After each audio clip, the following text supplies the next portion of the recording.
how do we take strategic principles that we know for business and apply them to our lives? And how can we live our lives with purpose? And just like the Uber driver taking you to the airport, the songwriter who says, I don't need to be famous. I found my purpose. I feel fulfilled. I know that, God has designed me in this way. And now I'm living that out. I'm not wasting that gift. Welcome to Business with Purpose. I'm your host, Molly Stillman, and this show is all about bringing you the stories behind the brands, the companies, and the small businesses that are changing the world. Each week, I get to sit down with an incredible entrepreneur, business leader, community activist, author, speaker, or just an incredible person who is trying to make a positive impact, not only through their personal life, but also with their career. My goal is to show you, the listener, that no matter what you do for a living, you can make an impact. My guest this week is Traci Barrett. Traci was one of the founding team members of the national cable television network, HGTV. After 30 years of experience in corporate America, Traci began to wonder, what if there is more to our vocational lives than success? And in a leap of faith, she quit her executive job at HGTV and went on a soul-searching journey. Today, Traci is an entrepreneur, podcast host, speaker, author, and executive coach who helps others in their search for meaning beyond success. Her new book comes out in January, and it's called What If There's More? Finding Significance Beyond Success, which shares the details of her soul-searching journey that led her to where she is today, and she equips readers to do the same. This was such a fun conversation. I am, personally a pretty big fan of HGTV, so it was really cool to hear the inside scoop, the behind the scenes of how it all got started. But most importantly, I loved Traci's perspective on finding significance beyond what the world thinks success looks like. You are going to absolutely love this conversation. But before I get to my conversation with Traci, I want to thank our partner of the show, and that is Mama Suds. If you have been listening to this podcast for any amount of time, you will know how much I love Mama Suds. I love supporting a mama-owned business. The head mama, Michelle Smith, has been on this show, and I love that her products are all made with clean, natural, non-toxic ingredients. But most importantly, her stuff works. So we've used everything from the Castile soap, laundry soap, the stain stick, the toilet bombs, the all-purpose household cleaner. Let me tell you, they're all amazing, and they smell really good too. I want you to try them out. Go to mamasuds.com. That's MAMASUDS.com, and use the promo code MOLLY15 for 15% off your order. Now on to my conversation with Traci Barrett. Traci, I'm so excited for you to be here. Thank you so much for taking time out of what I know is a busy schedule to sit down with me. So welcome to the show. How are you? Thank you. Good. I'm excited to be here. I am so excited to meet you. And we were talking a little bit before we started recording that you're in Nashville. I just got back from Nashville last night at the time we were recording, and I just love Nashville. And so I'm curious, before we even get into the show and the conversation, what are your favorite things about living in Nashville? And then what are maybe your least favorite things about living in Nashville? Good question. So we moved to Nashville 5 years ago after living in Chicago for 25 years. So we were in the city, living there by Wrigley Field. So that's awesome. It's definitely different. Yeah. And I'd say that probably influences my favorite things and my not so favorite things. But my favorite things are the nature, the beauty. I mean, it's just breathtakingly beautiful here. And the rolling hills, the people, of course, friendly and outgoing, and the music. I mean, people think that it's just country music, and country music's great, but it's so much more. I mean, yes. The talent level, even walking through the airport, you're just like, wow. Like the talent level is amazing. Yes. And that's been just wonderful. I was struck by that because truly, the moment you're off of the plane, there's live music. Then you're leaving the gate and there's live music. In my Holiday Inn Express, in the lobby of my Holiday Inn Express, there was live music. There's live music literally everywhere. And the first night I was there, I went to eat. I ate many meals at the Assembly Food Hall, which is amazing, right in downtown Nashville. And I was sitting eating my dinner, and they had this event called The Round Downtown. And it's funny because I actually ended up meeting somebody who works with them sometimes. And so what it is it's like a singer-songwriter showcase, and it moves all around Nashville. But basically up and coming singer-songwriters will go up 3 at a time, and they each play they have to play an original song that they are working on. And then it kind of goes in a round where they each, play a song. And the talent was unreal. There was this one woman who was, the moment she opened her mouth, I was like, how is she not a billionaire? Her voice is incredible. And I'm thinking to myself, like, this is just like some like struggling artist, and she is unreal. So yes, you are so right. The talent is incredible. Yes. And I say that to myself almost weekly. I'll say, I cannot believe that person is just singing in a bar. They should be on the radio, or they should have, it is unbelievable. And, they love music so much. It's not to say that they don't want to hit it big, but they just come across like, this is enough. Like, I'm playing and I love writing, and I've gone to a number of songwriter shows, and they all just are so gracious and thankful and happy. Yeah. It's great. I love it. The Uber driver actually that drove me to the airport from my hotel is, because I'm the kind of person who, by the time I'm out of an Uber, I know my Uber driver's entire life story. And he is a singer-songwriter, and he basically just drives for Uber a couple days a week, like as for beer money, he said. But he, he was kind of explaining to me the whole songwriter scene, and he himself can sing and can play. And he's just like, I just don't want to be famous. I just really love to write music. And it's really cool and rewarding to me to, see a big artist that's singing my song. And he's like, and that is like the peak of my career. And I just think it's so cool. Anyway, so here we are on a completely off topic, but I love it. And it's fascinating to me. Well, I want you to start off by giving us the Traci 101. So this is what all my guests do. And that's just kind of telling us who you are, what you do, and how you got to where you are today. Great. Well, I grew up in Florida, South Florida. Not a lot of people do that, but I grew up in West Palm Beach, went far away to college to Indiana University in Bloomington, and Chicago was like the closest big city to move to. And I knew I always wanted to be in television. I don't know why, but there was just something that I loved about TV, about theater, all of that. And so I moved to Chicago wanting to get into television, and started out in kind of local TV, pivoted from like wanting to be a reporter to being behind the scenes. I really liked building things and really understanding the mechanics of it. And while I was there, just loved living in Chicago. It was so much fun. It was just the best place to be for your 20s. And ended up just staying there for 25 years. And in the midst of my career, the beginnings of my career, I was offered a job to join a team of just a few people to help start a company that they were going to call HGTV, Home and Garden Television. And it was just an idea. It didn't exist. And at the time, I just thought, oh my gosh, I really want to build something. I want to be part of something from the beginning. And if it fails, fine, I'll move on to something else, but I'll have this great experience of trying to break into cable and be part of something really interesting. And it was the most amazing ride. I was there for almost 20 years and helped bring it to life. And it learned so much positive learning experience from just great mentors, great people, salt of the earth people.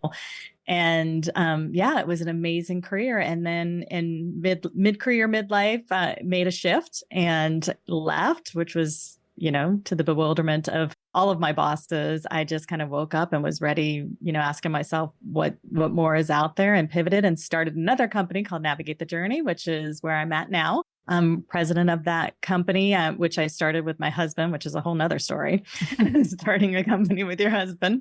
Which if you had told me 15 years earlier that we would have a company together, I would laugh. But now we've found our groove and our place. And so we're really coming alongside business owners. It's a business consulting firm. We help with strategic planning and executive coaching and team building. And it's really, really fun, especially for this phase of my life. And so, we decided to move to Nashville, just really ready for a new phase. Our kids were getting older in middle school, and we just were like, where would we want to set roots? And my husband's from Ireland. We met in Chicago. And we knew we weren't going to move back to Ireland. But we did want something that felt a little bit like that, that had kind of that beauty and nature and friendliness. And so we looked at a bunch of mid-sized cities because we also wanted what Chicago had to offer, music and food. And we settled in Nashville 5 years ago, and we're loving it. That is such a fun story.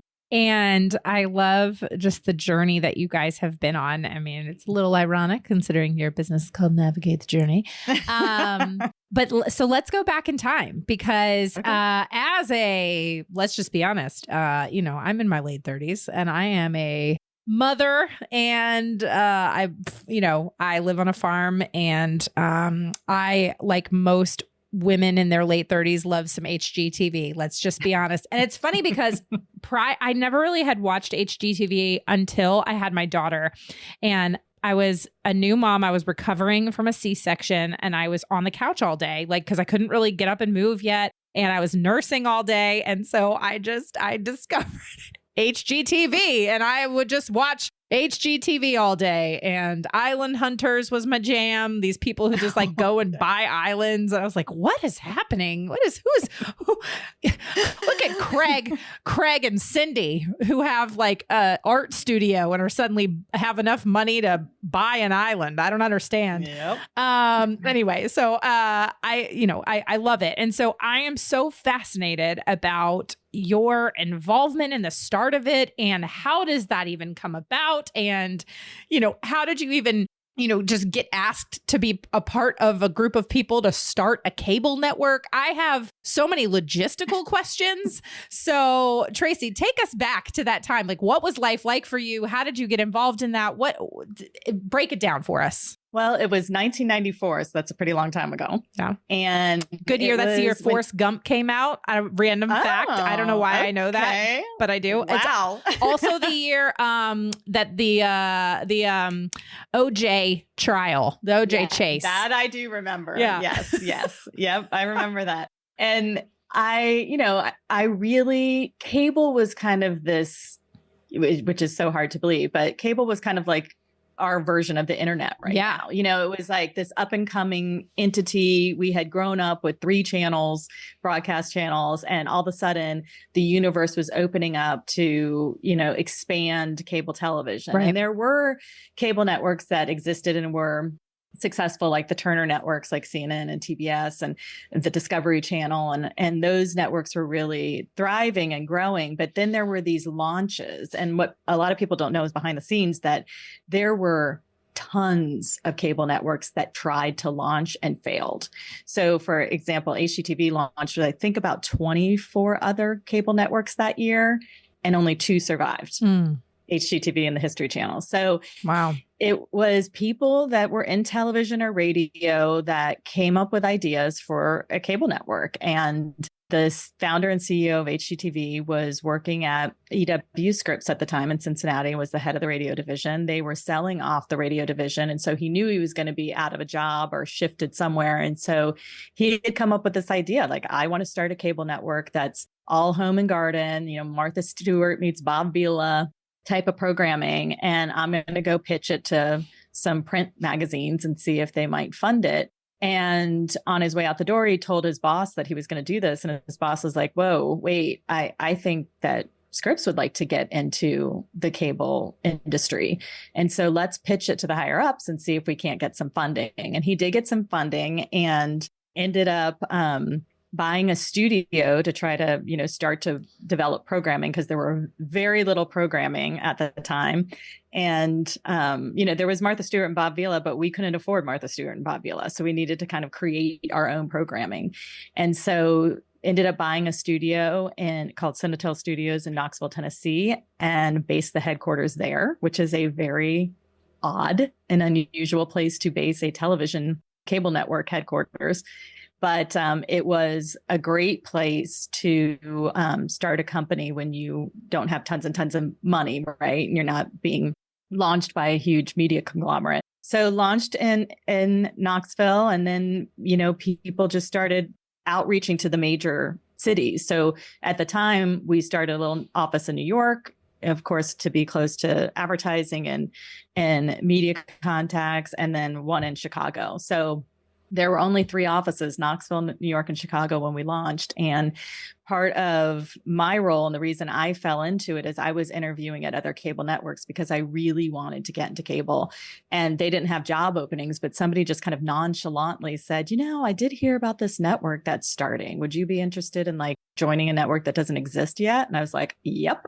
And by the time I got home, back when we had answering machines, there was a message on the answering machine with the woman who was hiring. And yeah, I got the job, and it was all hands on deck in the beginning. I mean, our major role in Chicago was to get funding, to get advertisers on the network, because that's how television makes its money. Yeah. Is it's funded by advertising dollars. And so it was really, really important, but it was really, really hard. People ask me all the time, oh my gosh, was it so fun? And it was fun, but it was hard. It's hard to sell something that doesn't exist. And it's hard to explain. Have a comp for it. Yeah. And we didn't come out of the gate looking like HGTV looks like today. It was we had a quilting show and gardening shows, and, it was a little slower. And it took a while for us to get our feet underneath us and to really get the money to start producing things. And, it didn't take long for us to find our trajectory, to gain traction. And I would say HGTV is one of the most successful cable launches out there. I mean, I think we were profitable in 5 years. And I learned so much from that, from what it takes to build a company. And then why would this company be successful versus another company? Mm-hmm. And it really formed my belief in mission and vision and core values, those like key pillars that a company needs to be successful, and is often undervalued or just seen as like a checklist item. But HGTV and the people that started HGTV were wildly committed to the mission of the company and wildly committed to the core values and how we wanted to operate with each other. And I think, I give a lot of credit to our founder, Ken Lowe. He's just an amazing person. And that the people that started the network together, we all believed in it, and I had job offers along the way, and I just did not want to leave this amazing place. And that says a lot for HGTV behind the scenes. People see it on the screen, but there's a reason it looks the way it does, and there's a reason why it is so successful, that pushes beyond just one great idea or beyond just a few good talent on air. So what were those early foundational values, that early mission and vision that people bought into so quickly? Because it clearly was coming from kind of a top-down approach. And that is, I mean, I could, go on an entire soapbox tangent about the importance of, leadership, really setting that standard. But I'm just curious, like, what was it early on that was the mission and vision and foundational principles that it was founded on that really everybody bought into? Well, first was staying true to our brand, right? So if you can watch a lot of cable networks and know that they might say that this is their brand or what they're trying to be, but then when you dig into the programming, you see it's all over the place, that it doesn't look the same. There's no common thread. And the reason that happens is for ratings, right? So this happens to any company where you have a mission, but you'll stray from that mission for profitability. You'll stray from that mission for some other reason that looks attractive at the time. And there were opportunities for HGTV to take on shows or reruns or things, that, probably would have given us greater ratings, or to make decisions that, could have pivoted that course. And it was always clear, from the top down that wasn't going to be our goal. And there was a lot of, I can remember sitting in meetings where people would be nervous about like, oh my gosh, Discovery is going to start a network just like HGTV, and they're just going to bypass us because they're so big. And leadership saying, keep your eye on the ball. It's always important to kind of know what the competition is doing, but we don't fear what the competition is doing. And so principles like that, where it's like, believe in the mission, stay true to the mission, understand what your purpose is. And it's hard to believe like, oh, a television network has a purpose. But I believe, as you know, every business has a purpose. And if we really can get behind that mission and stay true to that mission and true to the brand that we're wanting to create, and then behave well while doing it. And so the core values, I mean, establishing core values back in 1994, 1995 was a little ahead of its time. Like core values have been around forever, but it wasn't as hot the topic as it is now. And yet it was very important to us as a group to say, okay, let's name the way we want to relate and work and behave together. And then let's stay true to those core values and call each other out when we're not staying true to those, hold each other accountable. And it was a roadmap for us. And I mean, there were some wickedly smart people, that worked there. And I completely agree with you that, it starts at the top. It starts at the top. And if you have leaders that believe in the mission of the company and they're ambitious for that mission versus being ambitious for themselves or ambitious for their own gain or their own glory or their own fame or pocketbook, you are really lucky to work for a company like that. And I was very lucky to work for a company where we were all ambitious for the mission and therefore we stayed true to it. In those early days or even early years of the company, were there any times where whether it's with programming or just something that, because obviously, especially in the beginning of any type of business, a lot of times you're kind of throwing spaghetti at a wall and seeing what sticks. But I'm curious, were there any, and feel free to even pick something from the entire time you were there. Was there anything that you guys did, a choice that you made, programming or otherwise, that felt like a big risk, but you knew that it aligned with that mission and vision? I don't know if the decisions were all that risky. I will say that we were trying a lot of things to see if it would work. When the internet came into being, which is like, I sound like a very old person when I say that, but it came into being while I was I would say it wasn't that long ago, really, when we think about how young it is. There were a lot of, trying to figure out how to navigate that. Like, how do you build a website? What should it look like? Should it be more magazine-like? Should it be more informational driven? And we had also 5 years in had purchased the Food Network. So there were a lot of which I would say was probably a really big risk in not knowing, what that would look like. And then starting other networks, I think, was also very risky. So, we started, when we purchased the Food Network, we started kind of like sister networks to HGTV and food. So we started the DIY network, do it yourself. And we started first, before Cooking Channel, started something called Fine Living. And that was going to be a very upscale kind of, experience. And that network ended up not working out.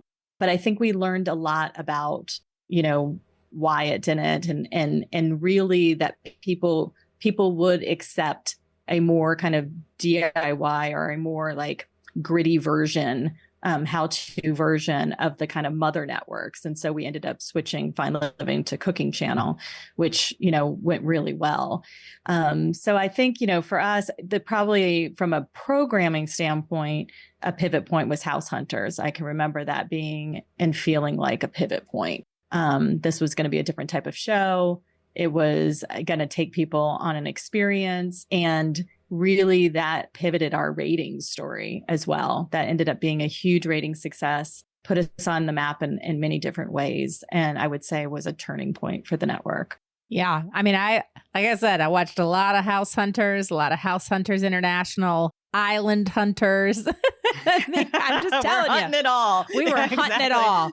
We were hunting it all. Yeah. And then it's like always the joke is, it's some like couple that have like very artsy jobs and their budget is like $7 million. And you're like, where do these people get this money?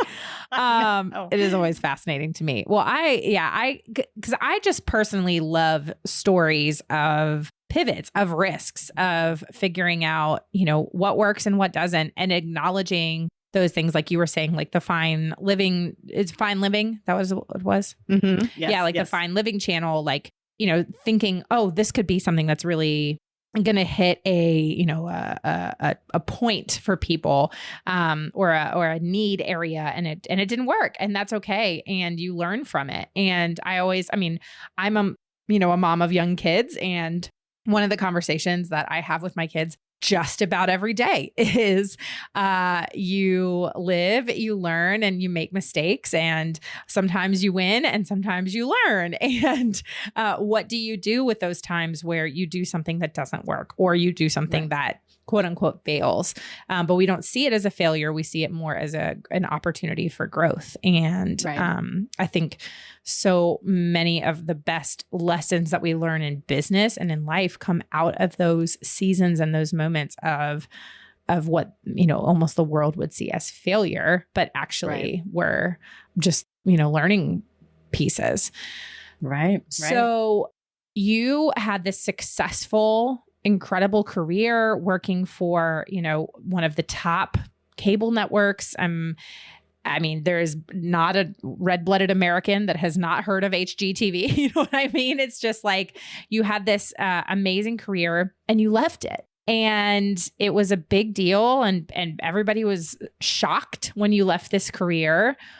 Why did you make that decision? Well, it was a hard one, let me just say. And, I know people leave jobs for all sorts of reasons, but I did not have any of those standard reasons on my checklist. I was very happy where I was. I had great bosses. I loved my company. I was good at what I did. All the people who worked for me, I adored.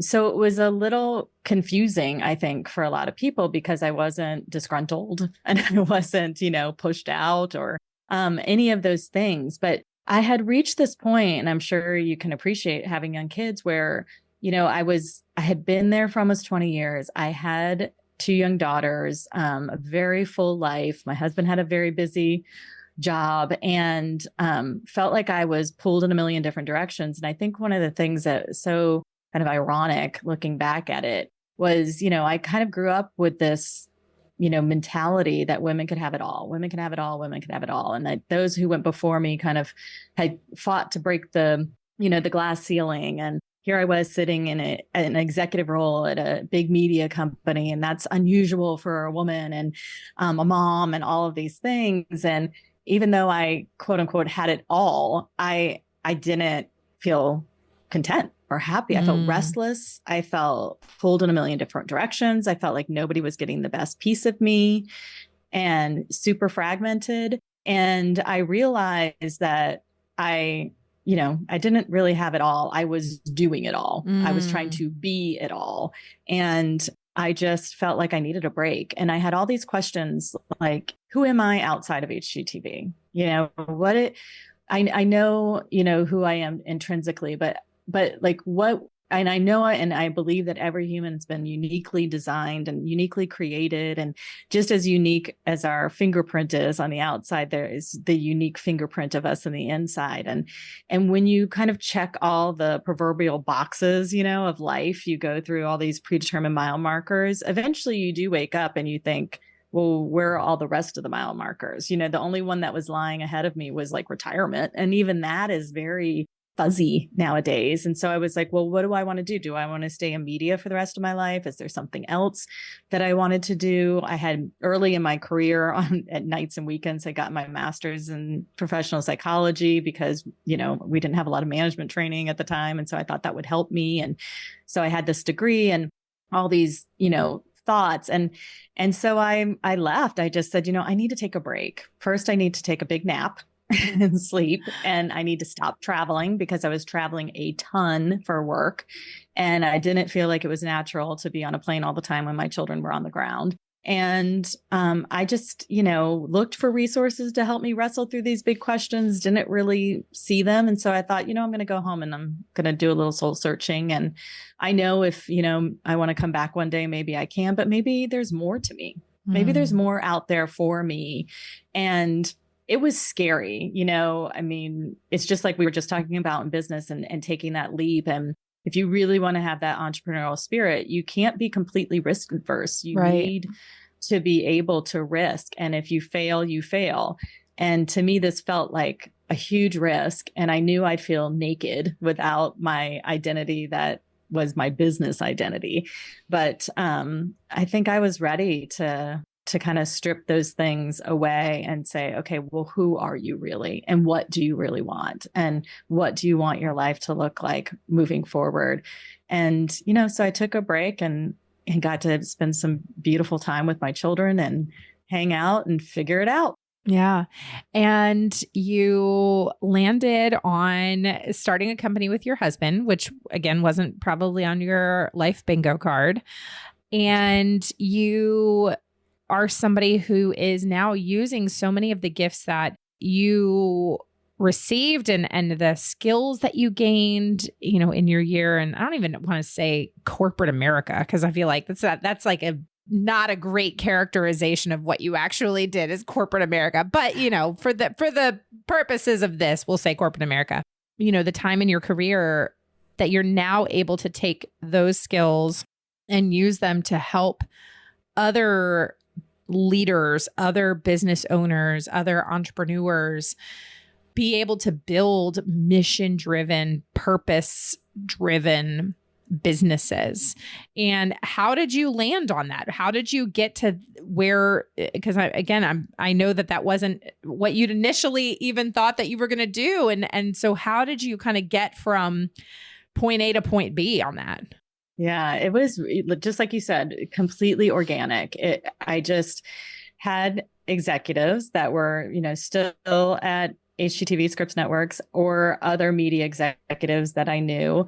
Media world's not that big, so we all know each other, that were reaching out and calling me and saying like, can you help me through this process? Or I'm having this difficulty, or I need to, renegotiate this contract, or I need help with my staff because they're acting this way.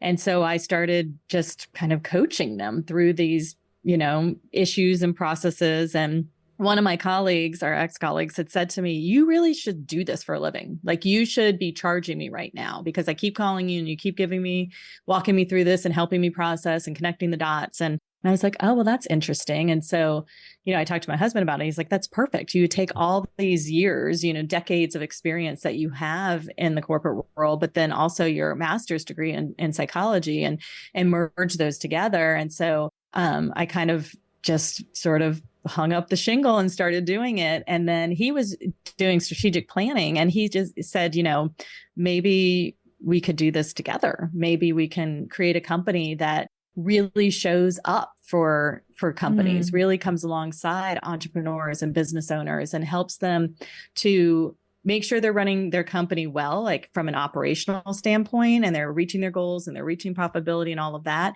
But they're also building healthy, strong teams, that live within their core values. And then the leaders are being coached, because sometimes, at the top, it's lonely and you don't have a lot of people to talk to and you can't really vent to your staff. And where do you grow? There are very few, if any, classes, in your MBA that are going to teach you how to really talk to people and really deal with these issues and deal with your own issues. And so we, just started the company, and then I started getting asked to speak, and that's super fun. I love getting up on stage and talking about, mission and vision and values and what it feels like and how you can do it well and how you can not, miss the mark. And yeah. And talk about how those principles are real and true if you embrace them. And so that really started generating business for us. And next thing you know, it took off, and then we're hiring people to work with us. And it's been great. And one of the things that I started doing through my coaching with different people is to help them sort of not only decide what they want to do for their business, but what they want to do for their life. And can those two things align? And how do we take strategic principles that we know for business and apply them to our lives? And how can we live our lives with purpose? And just like the Uber driver taking you to the airport, the songwriter who says, I don't need to be famous. I found my purpose. I feel fulfilled. I know that, God has designed me in this way. And now I'm living that out. I'm not wasting that gift. And that's probably most likely why he feels fulfilled. So I believe we all can have that feeling, right? It's not just for artists or musicians, that we can really figure out, what are we best at? where do our passions really lie? And what is our purpose? And can we live that out in every way? Can we live out our purpose through our vocation, through our marriage, with our children? And so instead of thinking our purpose is a role, like my purpose is to be vice president of something, or my purpose is to be a mom, or that, those aren't purposes, those are roles, and they ebb and flow. And if we put all our eggs in those baskets, when they go away, we'll crumble. And so we want to look at them as, very important things in our lives, and very important roles that we need to show up for and show up well. But how do we show up in those roles? And that's really our purpose. And so I help people, understand that, take a pause in their life and answer those questions that I had at those crossroads. And I find that all of my clients have at the crossroads. And so it's been really rewarding. I feel like I'm kind of paying it forward at this, juncture of my life. I'm in my 50s now. And I feel like all I want to do is kind of be the wind underneath other people's wings that are kind of coming up and figuring these things out, and really want to show up well and have a positive impact, wherever they are in their small little corner of the world. And it doesn't have to be, glory and fame or big paychecks or titles. I just want to show up well and have a significant impact where I am, and know that I did well in the end, So good and so true. And I love that this is something that you really have felt called to in this season. And this even led you to write a book about this. And so the book is called What If There's More? Finding Significance Beyond Success. And walk us through the how did the book come about? And I know that a lot of it kind of was birthed out of, just the work that you do naturally. But walk us through kind of who this book is for and what your goal with writing it was. Well, I've been talking about it for about a decade, since I left. Even before I left, I think when I started wrestling with these questions while I was still at HGTV, and my 50th birthday, my husband was like, enough, like, you have got to write this book. You've been talking about it forever. And I started to put pen to paper and really just wanted to kind of write the book I wish I had at that crossroads in my life, really wrestle with these big concepts of that constant search for success. Where does that come from?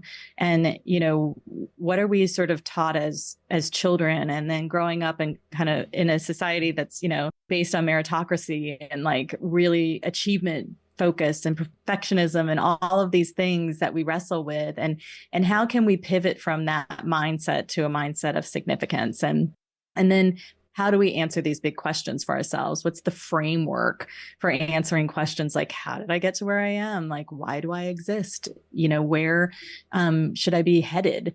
And so the book is, a lot of my own personal story. I talk about different experiences at HGTV and lessons that I learned along the way, but it also provides a framework for people who are wrestling through these questions and needing to make peace with their past and understand kind of the limiting beliefs that they have, and create a new mindset, and then be able to create a compass for themselves that is based in their talents and their purpose and their passion.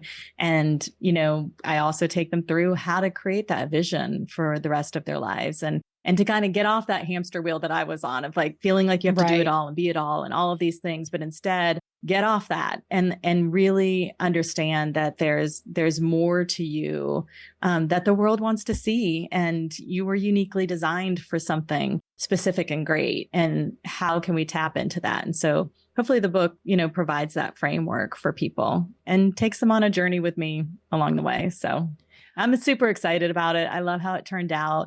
It comes out in January, and I am, as you're writing a book.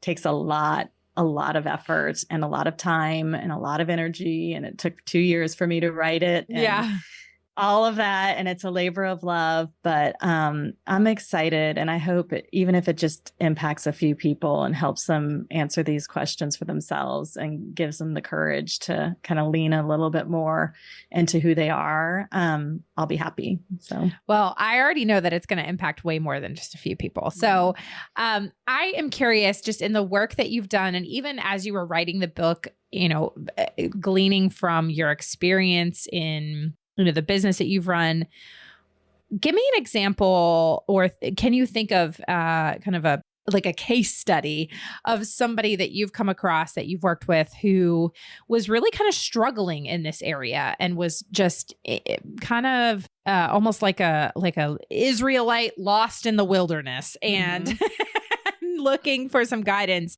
Can you kind of give us an example of somebody that you've worked with that you kind of helped to navigate the journey on? Yeah. So when people come to me, they're usually at a crossroads and they're usually wrestling between a couple of things. Typically, should they stay where they are? Should they stay in their same career, in their same industry, doing the same thing? There's safety in that. Or should they pivot? Should they do something different? Should they finally open that cupcake store? Should they finally go off and start their own business? Should they, and for some people, it's women who have taken a break, who, had a career, took a break to be home with the kids or do something different, and they want to re-enter and they're uncertain and need some confidence in which direction to go. So the people who come to me are typically at a crossroads. And what I do is I walk them through a 2-day strategic planning session called Strategic Life Map. And we answer all of these questions. And it is pretty intense. It is a 2-day pause. It is very enlightening and deep. And, I try to create a safe environment for people to really go deep and really figure out what's holding them back or what are the things that they need to lean into. And it's been life altering for I'd say the majority of my clients, and very clarifying for everyone who goes through it. And so I've had clients who have fallen back in love with the company they started, or fallen back in love with their job because now they see it through a new lens. They're like, oh, I can show up this way at work, or, oh, I need to go back and ask for a little more agency, or I need to finally create that position that I always wanted in my job. And then I've had some clients that have said, this is exactly what I needed. I knew I was done. I knew that it was time for me to go, but I was too scared to pull the trigger. And now I want to do it. And I've had people who have gone off to, become interior designers, to become real estate agents, to start non-for-profit, which has been fabulous to see people do that. And it's been really rewarding to see people, like we were just talking about, it's no guarantee those dreams are going to come to fruition, or that your business you're going to start is going to be successful. But if you understand these concepts and you understand yourself and you know how you are uniquely gifted and where your passions are, you are a horse I'm going to bet on every time to succeed. Because those are the people I see succeed, the ones that are super excited to get started. They know that this is a fit for them. Yeah. And in some cases, I've had to say to people, I don't think this route you want to go is the right fit for you. And they're like, yeah, after going through some of the exercises, they realize it. But then we're like, but what if this, and that's kind of the amazing part of the process too, is to vet those dreams, to vet those opportunities and say, okay, what's going to fit best for me? And it's very, very powerful. And so, and it's my favorite thing to do. I love hearing people's stories. I love hearing where they came from, how they grew up, what, has gotten them to where they are today. And then just hearing their dreams and hopes. It is by far my favorite part of my job. Oh, I think it's so cool. And I just love the way that you speak about it with such passion, and just there is a light within you that just is illuminated as you talk about this. And it's so needed. It's so needed. And we are seeing such a shift in a good way over the last decade of businesses that are really realizing that they can and should have a mission that's bigger than themselves and have a mission that's really impact driven. And so I love hearing stories like yours where you're really coaching people through that. So like you said, the book comes out in January, so everybody needs to go pre-order it right now. You can go on Amazon, you can go pre-order it. As an author, who is also writing a book, I am learning how important pre-orders are. So I have no shame in telling people to go pre-order your book right now. So thank you. Well, before we get to the get to know you round, tell us what's kind of on the horizon for you other than, birthing a book baby in the next few months. Birthing a book baby is the big one. And it's the one that I'm very excited about. But, more speaking, we have some courses coming out. We really are just hoping to come alongside more people, more leaders, more businesses, and navigating more journeys with people. So awesome. Okay, Traci. Well, this is the portion of the show where we transition just a little bit. We ask some fun get to know you questions. So are you ready for the get to know you round? I am ready. Okay. Question number 1 is, what is something that is particularly memorable or impactful that has had made a lasting impression on you in the last year? Ooh, in the last year. Oh, that's a good question. I feel like the last year has been such a learning experience, and all of that has to do with when you're done writing a book, you're so exhausted and tired and you think you're done and you're not done. You have to pivot to promoting it and getting it out there. And, that work of pivoting and putting myself out there has been a journey for me, because I am good at and love promoting brands. So promoting HGTV, promoting Navigate the Journey has been easy. Promoting myself as an author has been something I've had to wrap my brain around. And it feels different, but I've had to use those same tools of, remember, this is a message that you believe in and a mission that you believe in. And so, yes, your name's attached to it. And yes, you have to go out and do the talking. And yes, it's your name on the book, but don't get lost in that and have courage. And, you put a book out there, you feel a little naked, you feel a little exposed, you feel a little vulnerable, just a little bit. Yeah.